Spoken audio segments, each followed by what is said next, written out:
Now, in this simulation, we are going to talk about the factors that help in the gas exchange in the alveoli, and we are going to see what happens to the alveoli when the person exercises, and what happens to the alveoli when the person holds his breath.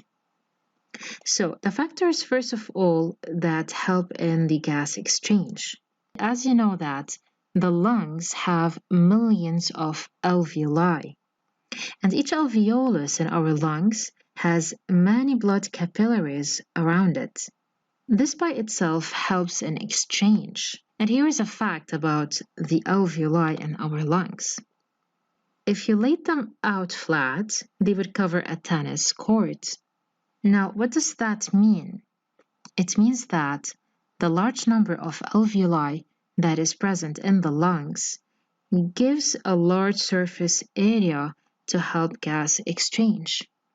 So we can see that the factors that help in the gas exchange are the large number of blood capillaries and the large number of alveoli in our lungs, and both provide a large surface area for gas exchange, as well as the thin wall of the alveoli and the blood capillary. Now, as you can see that this is the alveolus of a person at rest, and this is inside the alveolus of a person at rest. Now, let us observe and see two things when a person is exercising. Keep an eye on the breathing rate and the speed of a blood flow.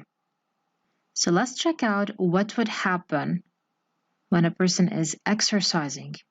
As you can see here that the person is breathing faster, so the breathing rate increases, and the speed of the blood flow also increases.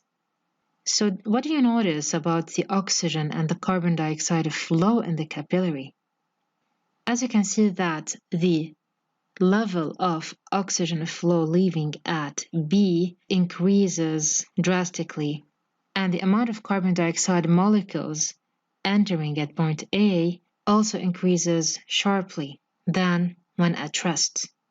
So let us have a look at a person at rest and compare the level of oxygen flow in the capillary leaving at B and the carbon dioxide flow in the capillary at point A.